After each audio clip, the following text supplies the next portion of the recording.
Kan Bu Juhaini. Halo Bu Juhaini, ini yang request Bu Juhaini, jadi Bu Juhaini yang Ya, ya, ya, ya, ya. ada. Yuk kita mulai yuk. Nanti yang lain biar menyusul. Silakan Bu Juhaini buka doa pembukaan ya. Silakan Bu. Ya. Haleluya, Bapa di surga yang kami kenal, kami sembah di dalam nama Tuhan Yesus. Sebentar lagi ya Bapak, kami memulakan pembelajaran kami pada hari ini, belajar tentang firman kebenaran-Mu ya Bapa di surga. Dan apa yang kami pelajari, apa yang kami kongsikan, sebentar lagi ya Bapak akan menjadi satu berkat yang besar bagi kami ya Bapa di surga. Dan biarlah Roh Kudus menyertai kami sepanjang pembelajaran kami pada hari ini. Terima kasih Bapak, terima kasih Roh Kudus. Di dalam nama Tuhan Yesus kami mengucap syukur. Amin. Amin, amin. Silakan Pak Surbakti. Ya, jadi hari ini kita kan namanya membedah bagaimana supaya kita menjadi piawai, bagaimana kita bisa menyampaikan firman Tuhan dengan sistematis, yaitu singkat, padat, dan jelas. Ya, hal yang pertama kita perlu topik apa sih yang kita mau sampaikan. Nah, topiknya dulu perlu tahu topiknya. Nah, topik ini menentukan arah kemana kita akan membawa atau menggiring para partisipan supaya mereka memahami arah tujuan kita. Nah, jadi untuk hal ini saya mau tanya dulu supaya langsung kepada studi kasusnya ya. Mungkin kepada Juhina atau Juhaini ya. Topik apa? Dari situ nanti kita akan kembangkan dulu. Karena topik itu menentukan. Ya, silakan Ibu Juhaini, coba topik apa dulu kira-kira mau dibahas dulu, nanti baru di situ langsung kepada studi kasus. Ya, silakan Ibu Juhaini. Nggak ada suara, Ibu Juhaini nggak ada suara. Ditutup mic-nya.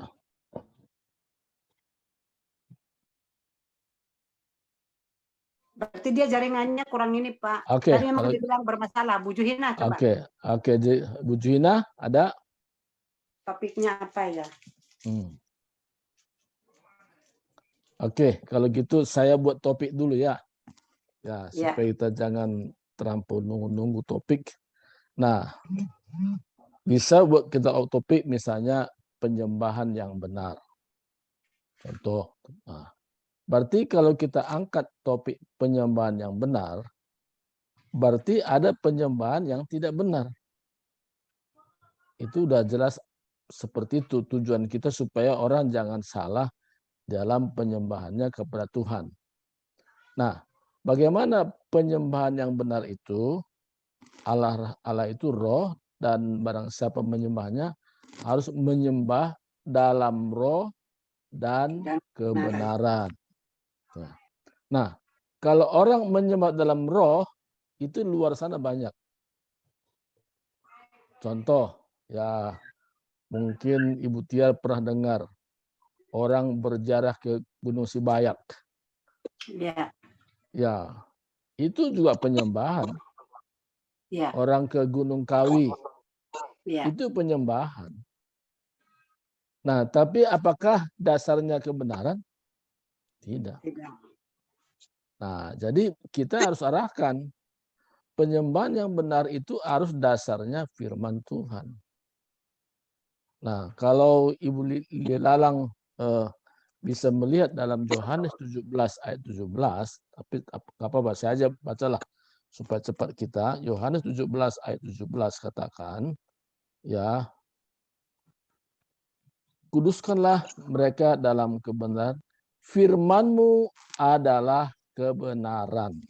Jadi firman Tuhan itu adalah kebenaran. Jadi penyembahan yang benar itu fokusnya kepada firman Tuhan. Ada enggak arahan firman Tuhan seperti itu? Ada enggak bimbingan Tuhan seperti itu?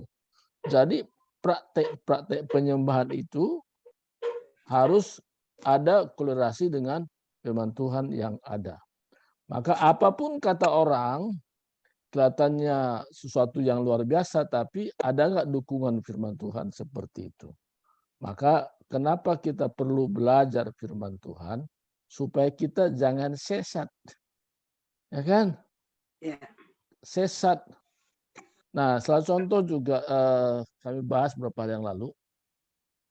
Ada orang pokoknya kalau sudah menerima kasih karunia, sudah pasti selamat dan selamat dan selamat dan selamat dan tidak ada ruang untuk tidak selamat. Contoh. Nah, ada nggak firman Tuhan mengatakan bahwa orang yang sudah terima Yesus dengan benar, nah tapi ada ending-endingnya karena keputusannya sendiri, bukan Tuhan lah ya. Dan Tuhan tidak pernah meng-cancel tentang apa yang dilakukan, tapi dari pihak manusianya. Nah, sendiri yang mengambil keputusan untuk tidak melanjutkan apa yang Tuhan sudah programkan. Ya. Nah, itu membuat dia tidak selamat. Karena orang yang sudah katakan hatinya dua diterangi oleh firman Tuhan, sudah mengecap karena surgawi dan sebagainya, namun dia murtad lagi. Nah, artinya murtad itu satu pilihan, bukan karena Tuhan yang menolak gitu. Nah, tapi dia memilih untuk tidak hidup di dalam kasih karunia. Nah, itu contohnya.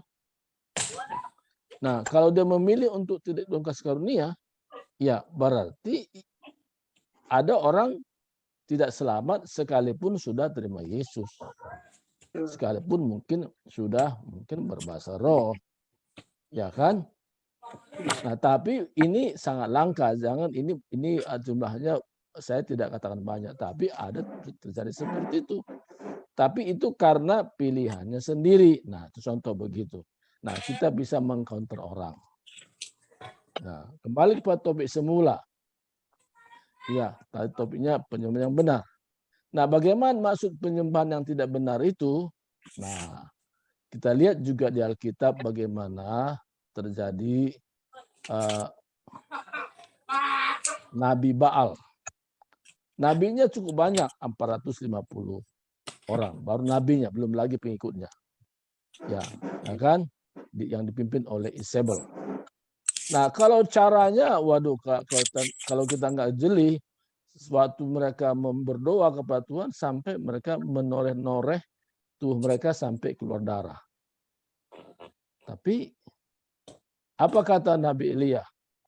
Mungkin Tuhan yang sembah itu sedang tidur. Coba lagi, lebih keras lagi. Nah, ya kan?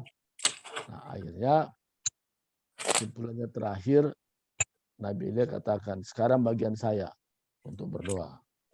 Nah, karena waktu itu ada satu ketentuan bahwa tidak boleh dibakar dengan api yang dari manusia. Harus api Tuhan yang membakar. Nah, waktu Nabi Elia berdoa, minta api Tuhan membakar korban bakar itu, maka langsung terbakar. Tidak ada pemutihan. Kalau dari jumlah lebih banyak kelompok Nabi Baal. Justru kelompok Nabi Elia sangat sedikit jumlahnya, tapi berkualitas luar biasa. Nah, dalam kondisi pun waktu sangat sulit air, dan mereka berupaya tuang air, bikin parit-parit dan sebagainya. Nah, terjadilah artinya pembuktian mana yang benar, mana yang tidak benar. Nah, contoh. Nah, jadi penyembahan yang benar itu karena kita sudah punya Alkitab. Kalau dulu mereka belum punya Alkitab. Kita ada acuan Alkitab untuk menjadi pegangan kita. Nah, pentingnya kita baca Alkitab itu supaya kita pun jangan salah dalam menafsirkan. Makanya kita perlu belajar. Nah, tidak hanya tahu firman Tuhan, tapi perlu ada bimbingan dari hamba Tuhan yang memahaminya. Nah, bimbingan itu penting. Nah, karena kalau nggak ada bimbingan bisa juga melenceng. Salah ditafsirkan. Sekarang ada ajaran katanya kita tidak perlu menunggu Yesus datang kedua kali. Yesus sudah datang. Nah, itu yang diajarkan oleh kelompok seseorang yang saya nggak sebut namanya. Nah, dia bilang nggak perlu lagi, Yesus datang kok. Jadi kalau ajaran di mana Yesus datang kedua kali itu udah nggak ada, itu udah datang kok dia. Nah, dari mana kita tahu itu ajaran sesat? Karena tidak ada dukungan firman Tuhan, itu ditafsirkan menurut logika sendiri. Nah, banyak kelompoknya, banyak kelompok. Kalau soal banyak kelompok mengikuti ajaran itu, termasuk orang-orang yang ada tergabung di Roh juga, ikut sana ikut sini, sehingga dia jadi bingung kan. Nah, maka dia bilang, Pak, ini kembali kita back to the Bible. Loh, back Bible ini mana? Di mana kita salahnya? Nah, jadi nggak bisa jelasin, contoh begitu. Nah, jadi satu gambaran. Nah, jadi untuk kita persiapkan khotbah, kita harus siapkan dulu topik. Topik ini sangat penting supaya itu sebagai guideline ya, supaya kita menyampaikan sebuah kebenaran, jangan melebar. Nah, jangan seperti orang sepak bola yang nggak pernah masuk gawang. Sepak sana, sepak sini, sepak sana, sepak sini, sehingga waktunya panjang banget tapi nggak tahu kesimpulannya kemana. Kan begitu. Nah, jadi topik itu kita sampaikan supaya ada guideline. Supaya jangan terlampau melebar sana kemari. Karena kalau kita nggak menjaga bisa kesana kemari melebar. Nah, tapi dengan topik itu kita selalu mengarah kepada topik yang kita buat. Nah, terus kita juga belajar bagaimana sikap seorang penyembah yang benar itu seperti apa. Nah, sikap itu penting. Nah, sikap seperti apakah orang yang menyembah Tuhan dengan benar? Pertama, ya karena seperti kita di sini ada kita buat puasa bersama dua kali sebulan. Nah itu sikap itu penting. Nah, mari kita dalam sikap hati kita, Tuhan, selidiki hatiku, ada nggak sesuatu yang menyimpang dari firman, bicara dalam hatiku, Tuhan. Itu sikap. Sikap kita apa? Sikap merendahkan diri. Jadi orang menyembah Tuhan yang benar, ya pasti sikap hatinya ada merendahkan diri. Tapi kalau dia merasa hebat dan ya ini udah terbalik gitu loh. Terbalik jadinya. Merasa dia pintar dari hebat yang lain, dia sebagai penyembah yang benar, yang lainnya belum, ya hanya dia sendiri. Nah, kan terbalik begitu. Ya kan? Nah, justru tujuannya supaya kita memiliki pengertian yang sama. Bukan satu orang saja, tapi kebersamaan. Maka saya katakan kelompok tubuh bersama itu. Kenapa? Kebersamaan kita memahami. Nah, ketika penyembahan yang benar dan sama-sama dilakukan, disitulah Tuhan menyatakan dirinya. Karena Allah bertahta dalam kehidupan orang percaya, memiliki penyembahan yang benar. Datang dengan sikap rendah hati.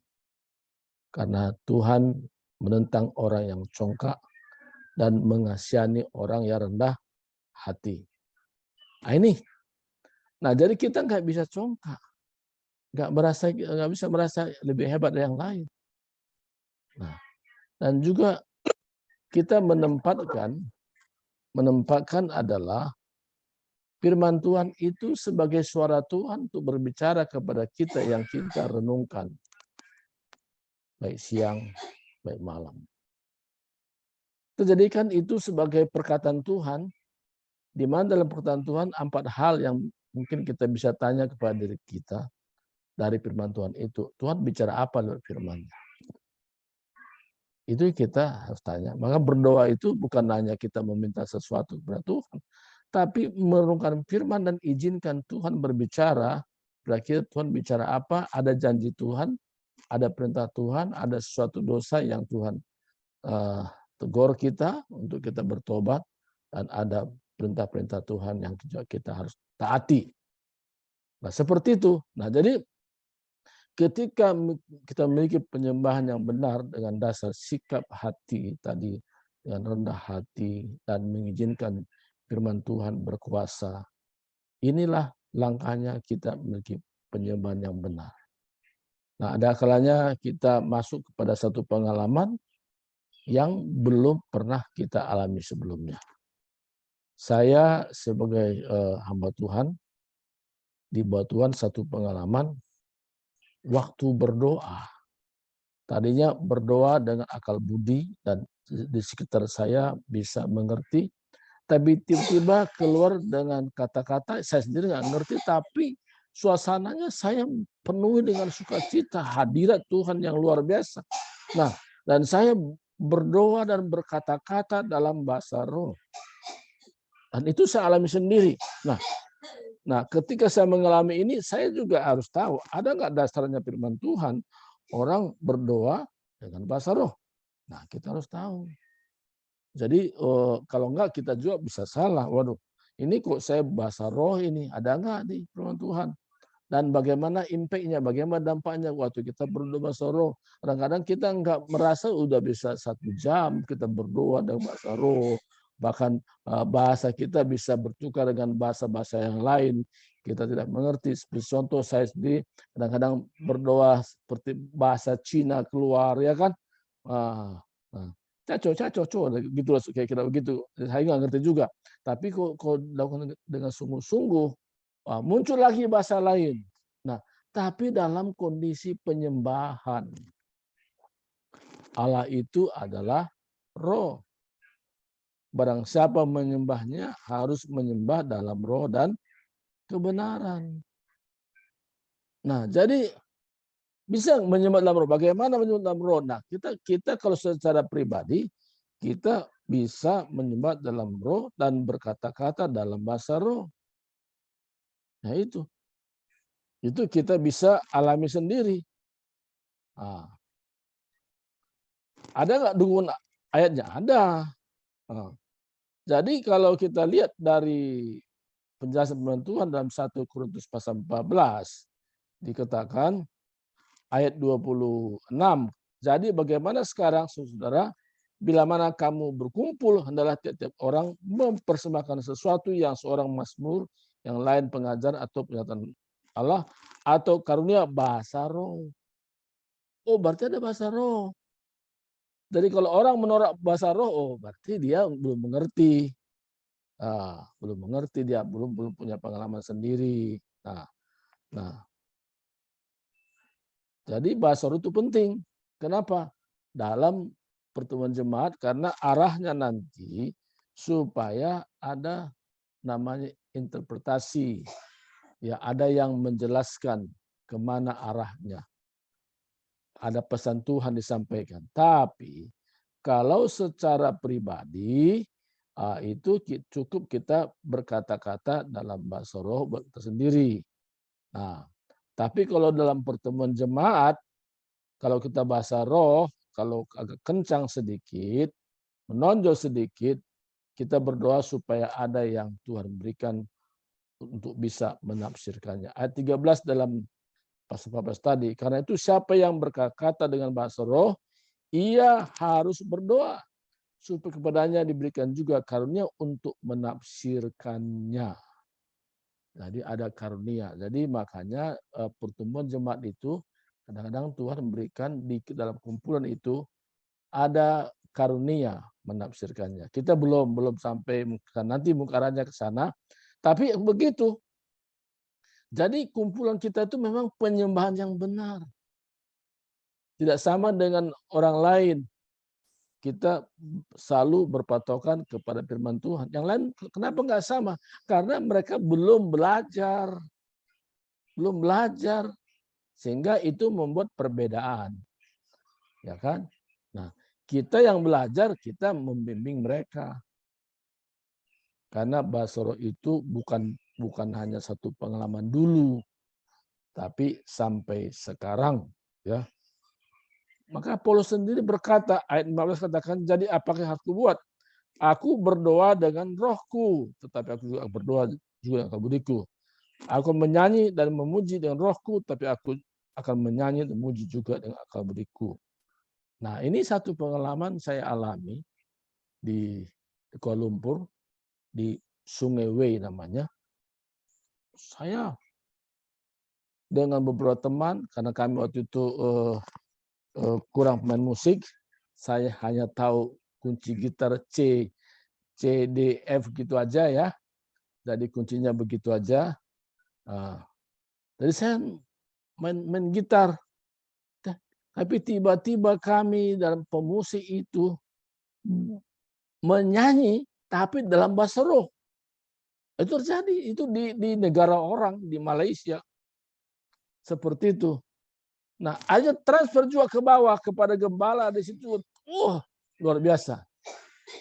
Dan yang membuat saya juga sampai hari ini bertanya, tidak ada firman Tuhan disampaikan langsung altar call karena sudah suasana hangat dan saya dipersiapkan juga mendoakan orang-orang yang datang ke depan, siapa mau punya kebutuhan ke depan. Tangan saya belum menyentuh, orang itu sudah langsung rubah. Loh, saya bilang ini di Indonesia belum pernah saya alami seperti ini kan. Tapi langsung, tapi mereka mendapat lawatan Tuhan semua. Nah, itu luar biasanya. Jadi kita menyembah roh, yaitu menyembah dalam kebenaran. Nah, ini sedikit ya saya sampaikan. Mungkin ada pertanyaan, silakan supaya lebih berkembang yang sampaikan pada hari ini. Tuhan berkati, silakan kepada Ibu Tiar. Ya, baik. Terima kasih buat penjelasannya Pak Bakti yang sudah menjelaskan tadi bagaimana cara mempersiapkan khotbah yang singkat, padat dan jelas ya. Jelas tadi dikatakan yang pertama tentukan dulu topiknya ya, topiknya apa. Nah, tadi Bapak bikin contohnya penyembahan yang benar. Nah, mungkin misalnya biasa juga topik yang lain, apa yang Tuhan taruh dalam hati kita, kan seperti itu. Nah, tapi kita mau ini dulu saya ini sedikit. Nah, di situ tadi dikatakan jika topik penyembahan yang benar berarti ada yang tidak benar. Nah, terus yang benar itu apa? Ya sesuai dengan firman Tuhan karena kita ini kan anak Tuhan ya. Sesuai dengan firman Tuhan, carilah ayatnya. Tadi dikatakan dapatlah Yohanes 17 ayat 17 kan gitu kan. Nah, terus kenapa rupanya dengan orang yang tidak menyembah yang benar? Jangan sombong, jangan tinggi hati, ya kan? Jangan sok tahu. Nah, cari lagi ayatnya. Nah, kan gitu. Yang kedua, kemudian yang ketiga, penyembah yang benar itu juga dia juga bisa dibawa Tuhan ke dalam suasana atau nuansa yang berbeda, ke alam roh. Ketika kita di alam roh, seperti tadi Pak Surbakti bercerita, maka kita itu mengalami sesuatu yang berbeda. Jadi kita dipimpin Tuhan dan bahasa kita pun tidak dimengerti oleh manusia. Tapi roh kita itu dengan Tuhan connect gitu ya. Nah, pada saat itulah tadi sudah jelas dikatakan 1 Korintus 14 ayat 26, nanti dibaca lagi di rumahnya. Bahasa roh itu ada. Ya, dan itu terjadi ketika pertama-tama ketika Tuhan Yesus naik ke surga, kemudian dia suruh Roh Kudus, maka itu terjadi berbahasa roh. Orang-orang yang tidak saling mengerti bahasa tapi bisa dimengerti. Itu pekerjaan Roh Kudus. Nah, kira-kira seperti itu. Jadi bersyukur ya buat sore hari ini kita ingatkan atau kita sudah diberikan pembelajaran yang luar biasa. Jadi kalau misalnya ya tiba-tiba ya seorang hamba Tuhan berbahasa roh ya mungkin juga ya bukan ini ya, saya juga kadang-kadang mau seperti itu ya. Nah, kayak seperti kemarin saya spontan juga ketika penyembahan gitu kan. Terus saya nggak bisa berhenti, nggak bisa menghentikan dan saya sudah masuk di dalam suasana alam roh. Nah, kita berbahasa roh, kita menyembah, kita berdoa. Nah, kita bisa seperti itu. Bukan hanya ketika mendengar firman Tuhan, ketika penyembahan itu bisa terjadi. Nah, jadi jangan dihentikan. Nah, kalau misalnya katakan kalau saya mungkin ya kebetulan karena saya host, saya bisa bawa netizen atau partisipan boleh. Tapi kalau misalnya kita hanya sebagai katakanlah partisipan kan nggak mungkin nanti tabrakan. Nggak apa-apa kita di rumah kita berbahasa roh, kita keluarkan. Pokoknya kemana Tuhan pimpin lidah kita ini. Karena itu lidah itu yang mimpin adalah Roh Kudus. Jadi kita tidak mengerti. Nah, Tapi mungkin saja kalau di dalam berjemaat begitu, seperti kata Pak Surbakti, ada orang yang bisa mengartikan. Nah, tapi kalaupun tidak diartikan, kita jangan menghakimi. Ya, ada begitu pertemuan, waduh, apa ya, ngomong apa sih gitu. Jadi kalau seperti itu ya kita berdosa, ya. Kalau misalnya kita belum mengerti bahasa roh, nggak apa-apa. Tapi kita mari renungkan firman Tuhan itu, terus kita bervisualisasi ataupun mengembangkan di alam roh kita bahwa kita sedang berhadapan dengan Tuhan. Apa yang disampaikan oleh pembicara, mari renungkan. Nah, ketika Anda merenungkan itu, itulah yang bisa terjadi seperti tadi, kita bisa berbahasa roh, dibawa oleh roh ke alam yang kita tidak mengerti. Dan pada saat itu, kita mengalami sukacita, mengalami pemulihan, mengalami lawatan Tuhan yang luar biasa. Ya, seperti itu. Saya bersyukur buat sore hari ini diingatkan kembali untuk pembelajaran ini. Untuk itu, karena kita ini kan belajar. Mungkin ada yang ditanya, ada yang kurang jelas, ya. Nah, jadi saya Mungkin mendapatkan tambahan satu ayat lagi dalam 1 Korintus pasal 14, ayat yang kedua katakan, siapa yang berkata-kata dengan bahasa roh tidak berkata-kata kepada manusia tetapi kepada Allah. Sebab tidak ada seorang pun yang mengerti bahasanya, oleh roh ia mengucapkan hal-hal yang rahasia. Nah ini juga kadang saya punya pengalaman, ya bukan sekali-sekali ya, tapi ya dalam kondisi saya sendiri, apalagi dalam kondisi perasaan saya kurang menyenangkan dan saya berdoa dalam bahasa roh. Tadinya saya merasa bagaimana bertindak, ya, wah, roh Tuhan bekerja waktu saya berdoa itu, sehingga ada kekuatan rohani yang luar biasa sesudah saya selesai berdoa dalam bahasa roh itu. Nah, jadi dampaknya orang berdoa dalam bahasa roh, ia membangun dirinya sendiri. Itu dampaknya. Sebab ia membangun diri sendiri. Nah, dan juga lewat bahasa roh itu dia dinasihati dan juga dia hibur. Nah, bagaimana membangun orang lain, dia sendiri belum terbangun kan? Bagaimana menasihati orang lain, dia sendiri pun masih ini perlu berikan pandangan. Nah, jadi saya pernah mengalami dalam kondisi susah sekali. Nah, tapi lewat bahasa roh saya berdoa, bahkan waktu itu ini pengalaman yang saya nggak bisa lupakan ketika saya ada di Singapura dalam ibadah. Waktu ada tumpang tangan hamba Tuhan itu sebaikan strum, langsung lompat. Kalau mungkin divideokan, waduh, ini kok seperti ini Pak Pendeta Surbakti. Tapi saya merasa lega, saya merasa sukacita, saya rasa terlepas dari rasa perasaan tadi, sedih tadi, dan saya merasakan lawatan Tuhan luar biasa. Sejak itu juga, waduh, ini saya bisa katakan roh Tuhan bekerja sampai saat ini. Nah, itu pengalaman yang saya bisa rasakan sendiri, Bu Tiar. Nah, tambahan, silakan bagi yang lain mau bertanya, kembalikan pada Bu Tiar dulu. Ya. Baik, silakan ibu-ibu yang lain, silakan menanggapi. Ini terutama kita bebas nih, tapi Bu Juhina dulu karena dia yang request. Silakan Bu Juhaini. Ada yang mau ditanyakan, silakan. Belum dibuka mic-nya. Oke, silakan yang lain nggak apa-apa. Bu Lydia, Bu Nita, silakan. Ya. Juhina dulu macam mana? Boleh. Silakan. Oh, Bu Juhaini dulu. Bu Juhina belum buka mic. Bu Juhaini dulu. Silakan Bu Juhaini.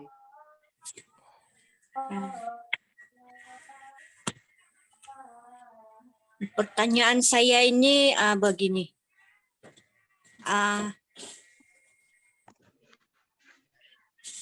Topik yang saya bawa misalnya apa ini? Berbuah lebat. Iya. Ya. Oke. Berbuah lebat. Jadi di dalam penyediaan ini Macam mana? Ya, Bu. Ya. Oh iya, baik. Silakan Pak Surbakti. Topiknya berbuah lebat, Pak. Oke, oke ya. Kata berbuah lebat, buah itu kan hasil dari sebuah tanaman. Hasil ketika ditanam. Nah, jadi kita diibaratkan sebagai ranting di hadapan Tuhan. Nah, kalau kita lihat dari Yohanes pasal 15, ya kan? Nah, ini kita dari situ beranjaknya kan? Nah, Yohanes pasal 15, ya. Nah, ayat yang ke-4.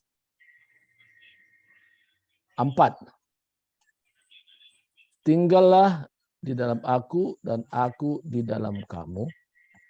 Sama seperti ranting tidak dapat berbuah dari diri sendiri kalau ia tidak tinggal dalam padok anggur. Demikian juga kamu tidak berbuah jikalau kamu tidak tinggal dalam aku. Jadi jelas sekali, jangan lebat, tidak akan berbuah kalau nggak tinggal dalam Yesus.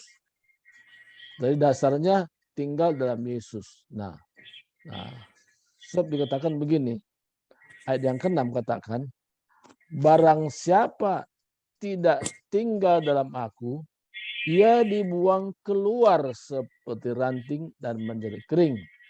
Kemudian dikumpulkan orang dan dicampakkan ke dalam api, lalu dibakar. Jadi syarat untuk orang berbuah harus tinggal dalam Yesus. Jadi pusatnya adalah Yesus. Jadi berbuah menurut ukuran manusia umumnya, berbuah menurut firman Tuhan itu berbeda. Ya, berbuah menurut ukuran manusia, wah berbuat baik dia, oh anggap berbuah. Kalau ukuran firman Tuhan berbeda. Bedanya di mana? Kita berbuah yaitu kondisi situasi yang sepertinya kita disakiti orang, tapi kita tidak membalas dengan sakit hati, itulah bukti berbuah kita. Bahwa kita tunjukkan nilai-nilai berdasarkan firman Tuhan. Kita masih bisa menolong orang, sekalipun orang itu tidak pernah menolong kita. Tapi kita bisa menolong dia, memperhatikan dia. Kenapa? Itulah sebagai gambaran kita buah. Nah, sampai akhirnya orang itu pun berbuat yang sama seperti kita lakukan. Nah, jadi berbuah itu dasarnya harus firman Tuhan, yaitu Yesus, ya kan? Nah, jadi kalau tidak tinggal dalam Yesus tidak mungkin berbuah. Jadi kita berbuah bukan menurut pola dunia, tapi menurut pola Tuhan sendiri. Nah, jadi kalau orang berbuah menurut pola Tuhan, semakin buahnya lebat, semakin merunduk. Ibarat padi semakin berisi, semakin merunduk. Bukan semakin dia rasa bangga, aku lebih dari kamu, tidak. Jadi berbuah menurut pola Tuhan itu, dia tahu, aku berbuah karena Yesus. Karena pokok utama adalah Yesus. Akulah pokok, dan kamulah ranting-rantingnya. Jadi hanya orang di dalam Yesus saja bisa menunjukkan buah yang benar. Ada nggak buah yang tak benar? Ada buah yang tak benar. Ya kan? Bagaimana buah yang tak benar itu? Dia tidak bisa mengasihi orang yang pernah menyakiti hatinya. Dia nggak bisa. Justru cenderung membalas kejahatan dengan kejahatan. Kenapa? Karena tidak ada firman. Tapi kalau orang mau berbuah dan tinggal dalam Yesus, nah dia bisa merubah sikap hidupnya, mengalahkan kejahatan dengan kebaikan. Nah ini mungkin Ibu Juhaini bisa baca satu ayat, ya.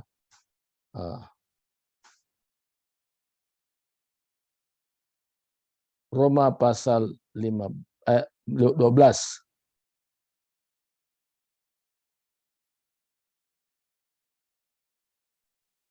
Roma berapa, Pak? Roma pasal 12. Ayat? Mulai ayat 20 sampai 21. Silakan, Bu. Hati Butir bacalah kalau mungkin sulit dia punya apanya. Roma Kayaknya 12. Ayat 20-21. Oke. Roma 12 ayat 20 20-21. sampai dengan 21. Demikian firman Tuhan. Tetapi jika seterumu lapar, berilah dia makan. Jika ia haus, berilah dia minum. Dengan berbuat demikian, kamu menumpukan bara api di atas kepalanya.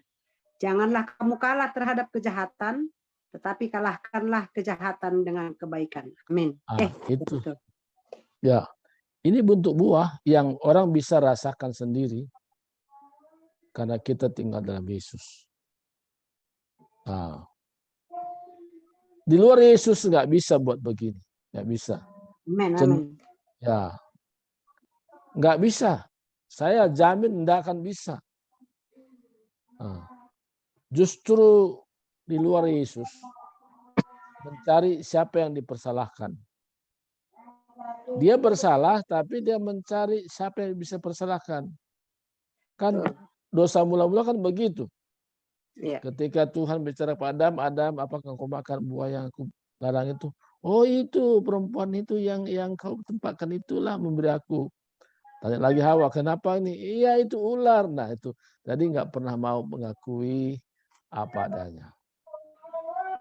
Tapi orang berbuah menurut firman Tuhan, jika seteru lawannya atau yang menyakiti hatinya lapar, dia mampu memberi makan. Dia mampu memberi minum. Amen. Bahkan dia bisa mengalahkan kejahatan dengan kebaikan. Itu buah. Itulah nilai yang orang lihat ketika kita ada di dalam Tuhan. Bukan di dalam gedung gereja.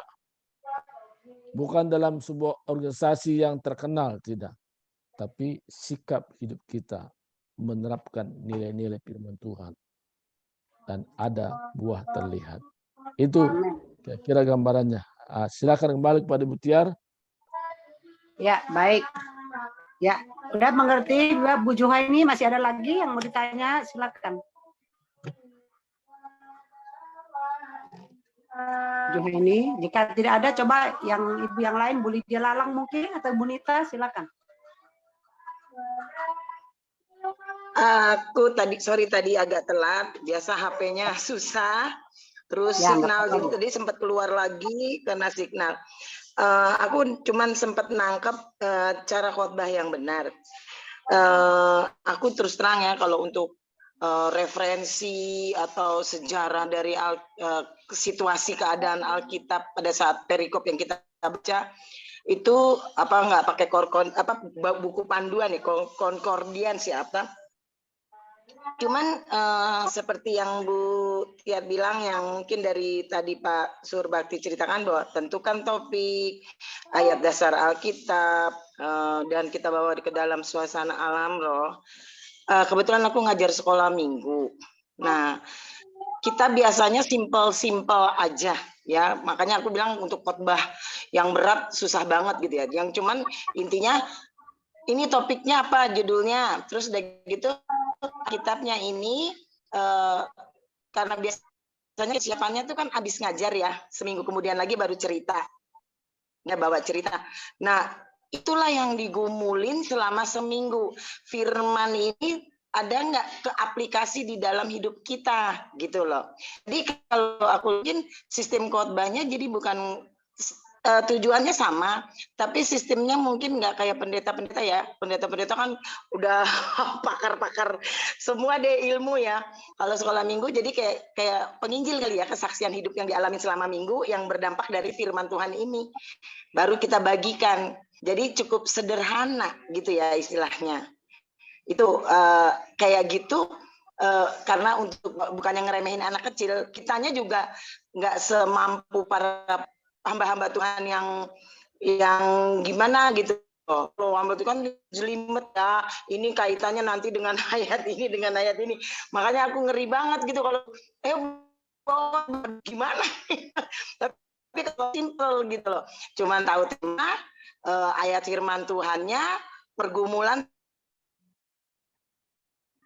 sama sebelum kita kan dampaknya dari firman ini, itu yang baru kita bagikan. Sederhana gimana gitu Pak Surbakti. Aduh setak lagi nih. Oke, ya. Itu udah berbeda cerita. Kira Kalau itu ada tambahan yang harus ditambah apa gitu? bukan, itu berbicara follow up.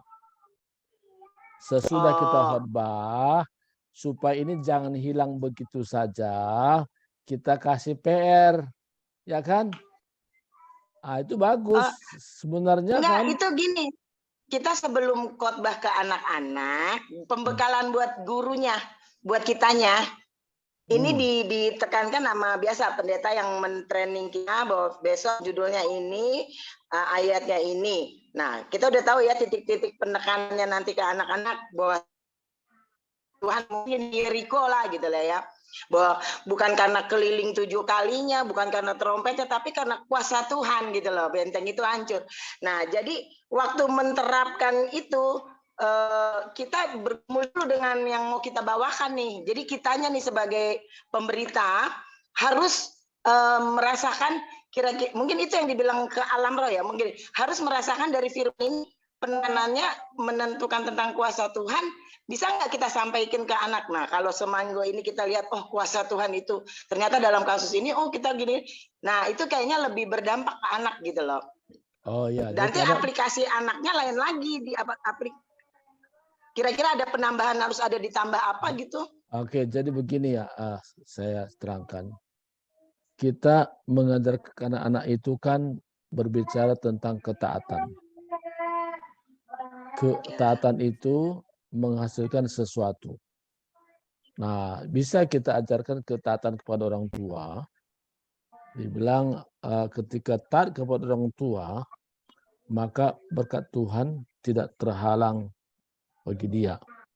Tidak terhalang. Karena itu menyangkut ketaatan. Jadi termasuk juga tadi cerita tentang menggeli tembok dan sebagainya.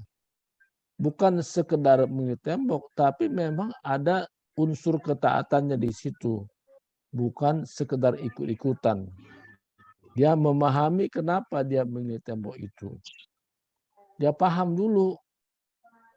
Nah, jadi perlu penjelasan dasarnya kenapa menggeli tembok. Karena Tuhan yang suruh.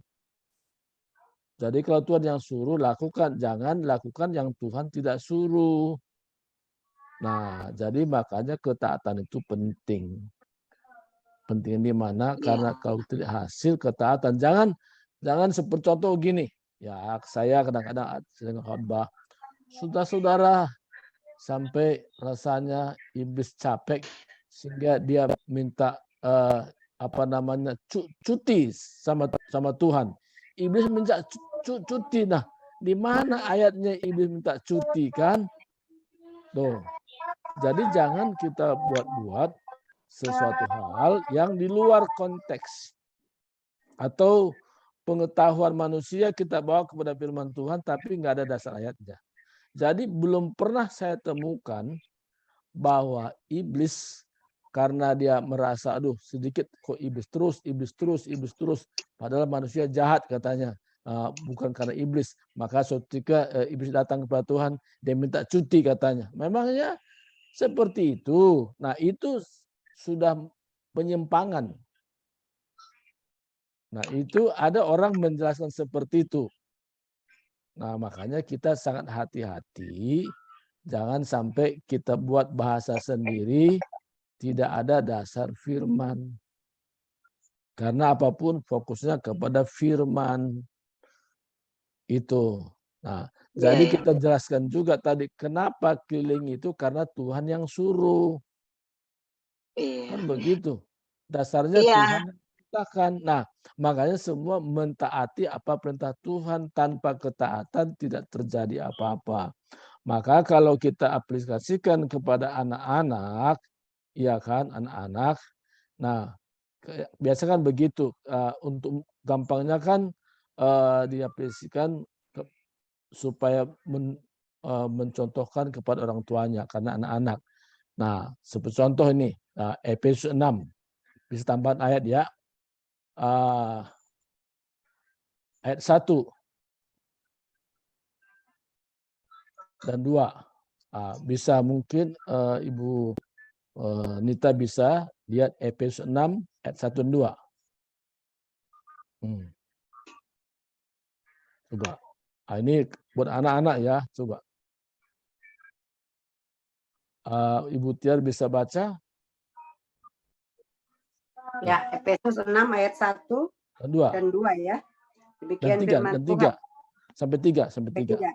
Hai anak-anak, taatilah orang tuamu di dalam Tuhan, karena haruslah demikian.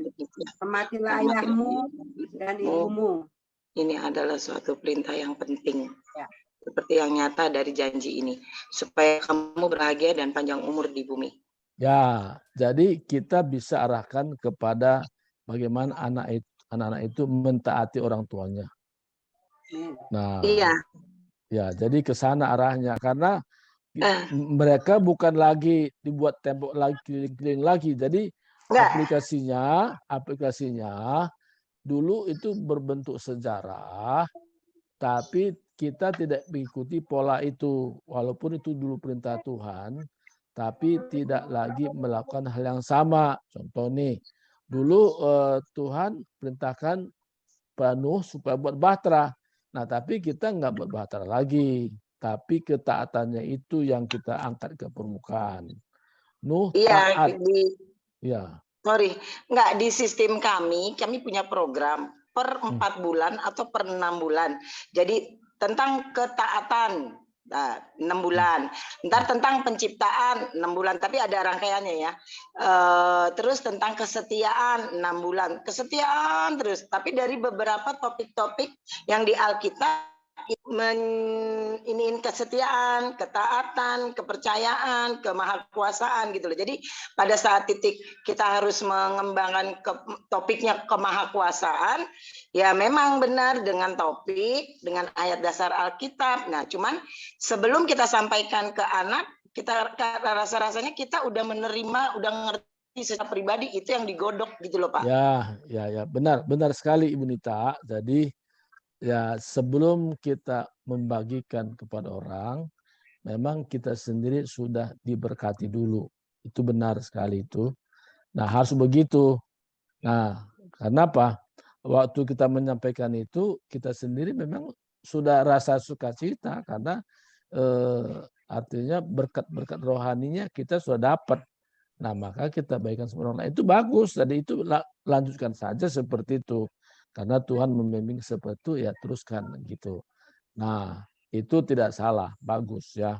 Nah, karena itu sudah terprogram kan, ya lanjut seperti itu, bagus. Nah, nggak, maksudnya kira-kira ada apa kalau waktu itu aku lihat, aku kan suka ikut ngintip Zoom-nya teologi ya, yang ngambil S1 pendeta, S2 pendeta, aku sampai ngikutin di YouTube Ehots. Nah, itu referensinya ngeri banget deh. Maksudnya bukunya bukan cuma Alkitab, tapi ada lagi dari Concordians-nya. Terus nanti ada, waktu itu bayang tentang Natal tuh, waktu itu cuacanya tuh di sana begini. Jadi makanya begini. Aduh, kalau belajar Alkitab mesti seperti itu banget. Aku terus terang nyerah gitu loh. Apa nggak kuat memori. Ya. Jadi oke, sedikit saya potong Ibu Nita ya. Di komunitas The Power of Love, syarat seorang pembicara menyampaikan firman Tuhan bukan karena dia jebolan sekolah tinggi teologi. Bukan. Jadi itu bukan persyaratan. Orang yang mau merendahkan hatinya di hadapan Tuhan, dan dia mau belajar firman Tuhan, dan ada pengalaman hidupnya berdasarkan firman Tuhan, itu saja, simple. Karena Tuhan juga mengajar begitu. Tuhan tidak pernah, misalnya kalau dia menyeberang berapa dalam air ini, enggak ada itu. Itu kadang-kadang udah tambahan yang ya kan. Nah, ya janganlah. Nah. Jadi lebih kesan ke penginjil ya Pak. Penginjil sama pendeta. Pendeta kan harus tamat sekolah. Kalau penginjil kan apa yang dia alami, bukan gitu? Gimana ya? Oke, sedikit saya terangkan. Apa beda pendeta, apa beda hamba Tuhan? Orang yang sudah gelar STH, MTH, doktor, dia belum bisa dibilang pendeta kalau sebuah organisasi gereja mentabiskan dia. Jadi dia tidak otomatis jadi pendeta. Tapi walaupun dia tidak punya gelar STH, MTH, tapi sebuah organisasi tabiskan dia jadi pendeta, dia pendeta. Jadi sekolah tinggi teologi itu tidak jaminan dia otomatis jadi pendeta. Gitu. Jadi beda di situ. Nah, kalau hamba Tuhan arti semua orang yang mengabdikan diri kepada Tuhan itu hamba Tuhan. Nah, makanya saya kadang-kadang bicara tadi pagi saya bicara kepada seseorang. Beda pendeta dengan hamba Tuhan, saya bilang pendeta belum tentu hamba Tuhan. Loh, kok begitu Pak? Iya, karena pendeta itu karena program dari organisasi. Nah, dia pikir ya kamu pendeta sini ya, nah, udah. Dia pikir saya khotbah setiap hari Minggu, khotbah saja. Tapi tidak mau peduli tentang jemaat dan layani. Diserahkan kepada majelis-majelis. Ya, kamu kunjungin ya, kamu kunjungin ya, kamu kunjungin ya semua. Nah, tapi dia nggak tahu artinya kondisi jemaat itu karena dia hanya ketemu hari Minggu. Nah, kalau hamba Tuhan, dia turun ke bawah, minimal telepon, bagaimana kondisi keadaan, dia tahu kondisi orang-orang yang dilayani. Minimal ada komunikasi. Kalau sekarang ini kan makin canggih kan, bisa jarak jauh juga bisa. Minimal halo, say halo, bagaimana kondisi anak-anak, bagaimana, nah apa masalah apa, dia ada komunikasi. Jadi makanya kita dalam prof ini menerapkan membangun hubungan satu dengan yang lain. Makanya kelompok temu bersama itu menjadi acuan kita. Itu moto kita, Ibu Nita. Jadi saya tidak memberikan ruang kepada orang yang memakai gelar-gelar itu acuan dia melayani. Tapi saya berikan ruang kepada orang yang mau melayani walaupun dia tidak ada embel-embel pendeta. Nah, itu aja kira-kira penjelasan dari saya, Nita. Kalau aku lebihnya bisa tanya lagi. Makasih Pak Surbakti. Ibu Tiar, silakan Ibu Tiar. Kalau karena udah jam ya hampir jam 6, tinggal 5 menit lagi. Bapak buru-buru nih mau kemana nih? Oke. Jadi baik, ya makan ya Pak ya. Ntar lagi mau zoom lagi ya dengan Pak Dr. Saud ya. Ya. Itu udah luar biasa. Jadi saya pikir sudah jelas apa yang disampaikan Pak Surbakti. Jadi The Power of Love itu punya rule tersendiri, punya model tersendiri, ya. Jadi di sini memberdayakan orang-orang yang mau, gitu, bukan yang pintar. Nah, bukan yang STH, kebanyakan S-nya kata Bu Agnes, jadi nanti beku, gitu kan? Karena pakai S, STH, ya kan? Nah, jadi untuk itu kesempatan buat kita, menurut saya ya. Jadi yuk kita belajar gitu. Jadi karena gini juga, memang benar sih kita bilang gini, oh iya kita kan kalau menginjil itu kan bukan hanya berkhotbah, bukan hanya ngomong gitu. Kita dengan tingkah laku betul. Tapi bahasa itu adalah alat komunikasi. Kalau kita tidak bisa berbahasa, maka orang tidak tahu apa yang isi hati kita. Kita mau selamatkan dia, tapi kita nggak bisa menyampaikan, ya dia nggak bisa nangkap. Iya kan? Nah, contohnya Ya, dalam kasus keluarga ini sering terjadi, saya sering konseling orang. Jadi tiba-tiba gini, rupanya suami istri ya, ulang tahun istrinya, kan gitu kan. Nah, terus dia udah ngarap-ngarap gitu, nanti suamiku pulang kayaknya nih bikin kejutan nih sama saya gitu kan. Udah ngarap-ngarap dia. Nah, perempuan ini kan udah merasa pasti nanti dia bawa, udah baper-baper dia kan. Tiba-tiba rupanya pulang kerja suaminya ingat pun nggak ngucapin sampai malam. Kan gitu kan. Waduh, langsung dia ngamuk dia. Dia bilang gini kan, emang katanya mulai nikah ya saya ingat belum pernah kamu ngucapin selamat ulang tahun buat saya. Ini saya udah ngarap-ngarap, kemarin saya udah singgung-singgung orang ulang tahun, ternyata kamu nggak ngundang-ngundang juga. Perang kan? Perang. Nah, terus suaminya dengan entengnya menjawab gini, sederhana sekali. Dia udah nyap sampai kemana, udah berapa ribu kata. Dia kata suaminya begini, ya kalau kamu tidak ngomong mana aku tahu. Emang saya Tuhan tahu yang apa yang isi hatimu. Selesai kan? Padahal ini si emak udah kemana-mana, udah sampai ke nenek moyang. Dibeberin pangpung. Itulah kita perempuan. Jadi beda dengan laki-laki. Bedanya kalau pria itu apa yang depan mata, dia nggak tahu, yang di belakang dia nggak ngerti itu. Nah, jadi di sini kita belajar banyak ya. Nah, jadi oleh karena itu, itu tadi itu udah bagus ya Bu Nita. Jadi saya juga ya sempat ngajar sekolah minggu ya, bahkan ya selalu ya, always ya. Sekarang juga kalau dibutuhkan saya ngajar, itu sudah bagus. Nah, cuman bedanya begini Bu Nita, saya sedikit tambahkan. Hanya tadi kembali tadi ke berbahasa. Karena dengan kita berkhotbah itu melatih kita berbahasa di depan umum, ya kan? Berbahasa kepada orang lain, berbahasa sopan santun. Bagaimana kalau kepada orang tua? Bagaimana kalau kepada sebaya? Bagaimana kalau kepada anak-anak, ya kan? Kalau kepada anak-anak kan kita bilang, "Halo Adik manis." Oh, senang banget dia. Iya, senang banget dia udah pakai adik manis, oh dia udah berbunga-bunga. Nah, terus kalau kepada orang tua, bagaimana ya, Ibu, bagaimana? Kita dengan sikap sekarang apa katanya? Bahasa tubuh kita. Oh, itu mereka luar biasa ketika kita sapa seperti itu. Nah, jadi tadi bedanya kalau Ibu tadi sudah menguasai di dunia anak-anak, ya, itu sama ya. Cuman tadi caranya bedanya menyampaikan, kalau anak-anak kita dengan bahasa anak-anak, kita juga bertingkah seperti anak-anak. Ayo kita ini siapa yang kenal ini gambar apa? Misalnya cerita Yunus, gambar ikan, kan begitu kan? Kita udah menguasai cerita Yunus kan gitu, ya kan? Nah, kemudian juga kalau misalnya kalau ke orang tua beda. Kalau ke orang tua mungkin kita mulai dengan kata-kata yang lain kan? Waduh, ada yang kita disuruh ke Medan pergi ke Surabaya contohnya. Itu. Nah, jadi hanya ini doang Bu. Istilahnya perlu latihan. Makanya saya tawarkan kan, Bu Nita sudah siap berini?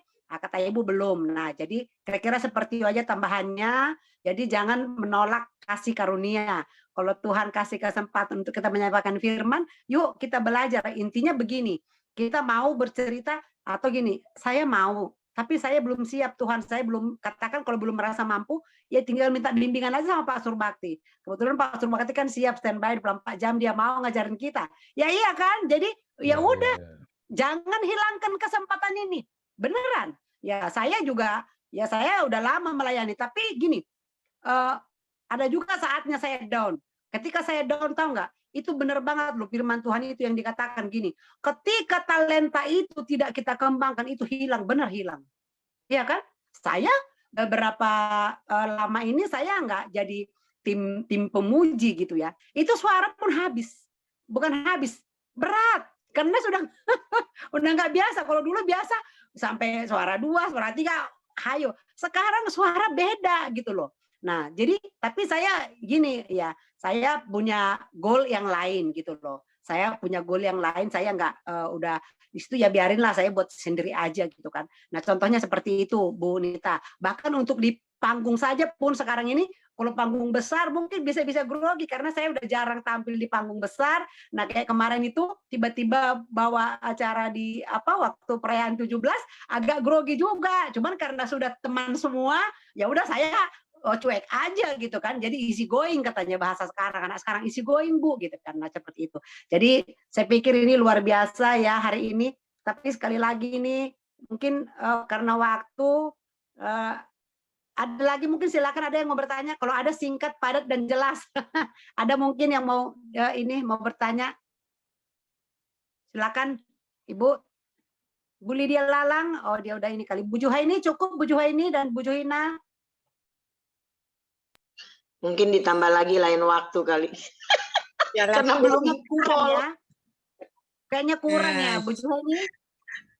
Bu Juhaina yang minta siapa Bu Juhina? Silakan, Bu Juhaini. silakan Bu ya. Juhaini. Ada yang mau ditanyakan lagi terakhir, silakan. Masa sekarang nih Bu, saya kesuntukan masa sudah, jadi cukup jelas. Terima kasih Bu. Ya sama-sama. Bu Juhaini jadi gini, saya kasih tahu sedikit. Sekarang ini udah enak. Kalau dulu berkhotbah itu kita cari buka Alkitab itu tahu nggak? Capek. Kalau sekarang tinggal buka Google. Ya kan, kayak tadi kan gini. Oh, di mana nih? Gini. Ngomong kita sekarang kan sama handphone ngomong gini.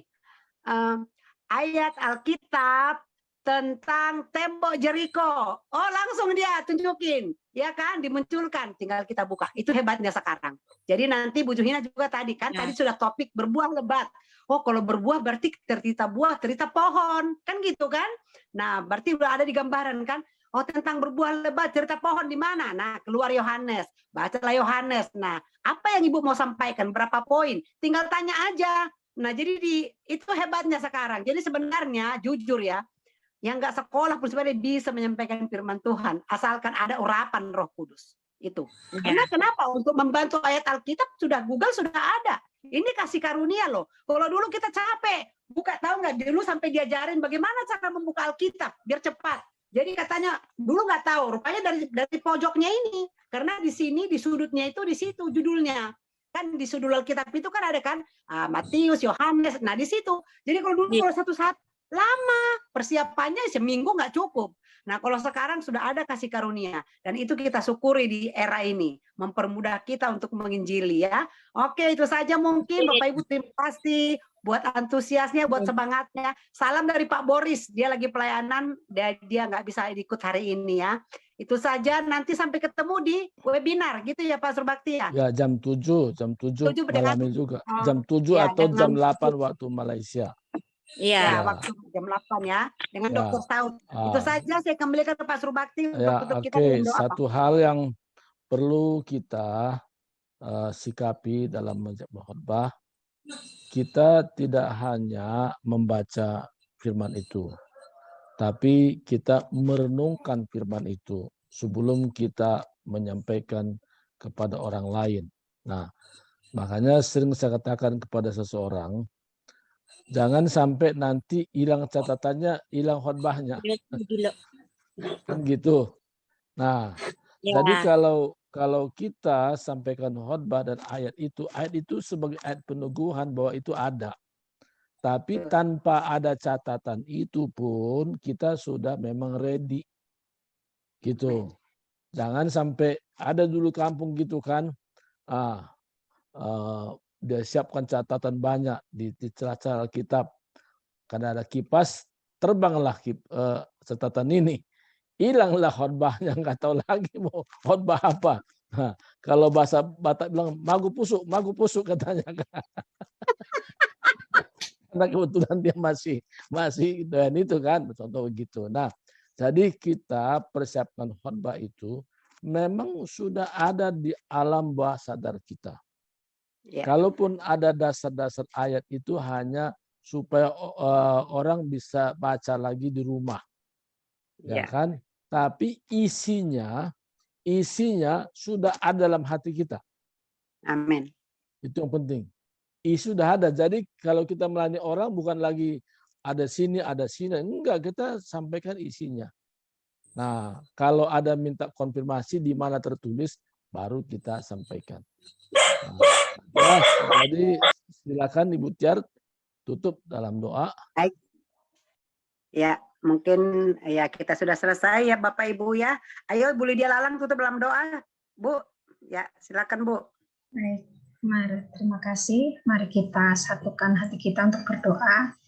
Puji dan syukur kami naikkan ke hadirat-Mu Bapa. Pada malam hari ini kami boleh belajar bersama-sama untuk mengerti bagaimana cara penyampaian firman-Mu yang benar. Bapa, kami manusia terbatas, namun kami memohon Engkau memberikan hikmat-Mu kepada kami, agar kami bisa mempelajari dan melakukannya, Bapa. Terima kasih untuk saudara-saudara kami juga yang begitu antusias untuk belajar. Biarlah iman kami boleh bertumbuh di dalam Tuhan.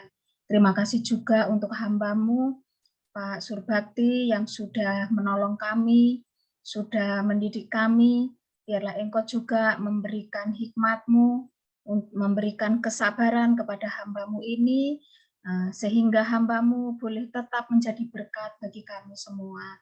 Tuhan, kami juga berdoa untuk Ibu Tiar, juga Tuhan Engkau berkati pelayanan hamba-Mu ini, Engkau juga tambah-tambahkan kesabaran kepada hamba-Mu ini, agar kami di dalam belajar ini boleh bertumbuh di dalam iman kami. Terima kasih Bapa, kami akan berpisah satu dengan yang lain, namun sebentar lagi kami juga akan berkumpul kembali untuk belajar lebih dalam lagi.